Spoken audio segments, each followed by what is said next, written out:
How old was I when I was first offered alcohol and drugs?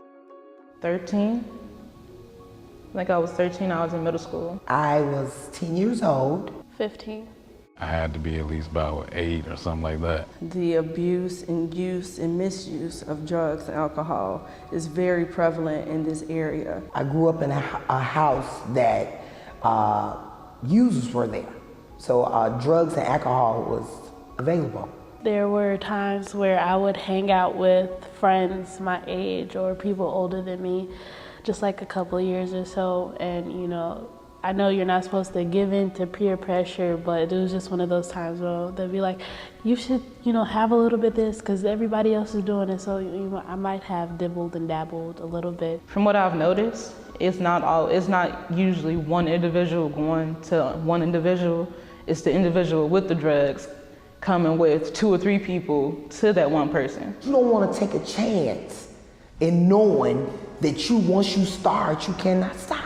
It ruins your life. It destroys families, relationships, any type of relationship that you had. It destroys yourself as well.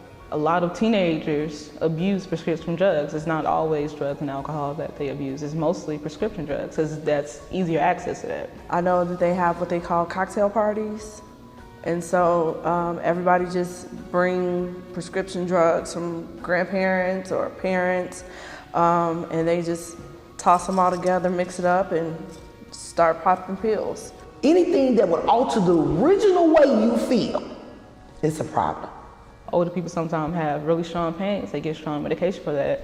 And they know, oh, grandma's not gonna remember how many pills she had in here, and they will take some of that. A good way to avoid that is to simply lock the prescription drugs away. Don't leave them in the medicine cabinet. Lock them up. People use drugs as an escape. So, your problem's still gonna be there when the high go away. It may be even worse. You addicted to how it made you feel.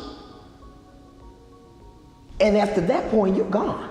Even if your friends are peer pressuring you, be someone who stands out, be someone who's out the crowd and not in the in crowd. Be yourself, because I believe a lot of these young people do it because it's popular.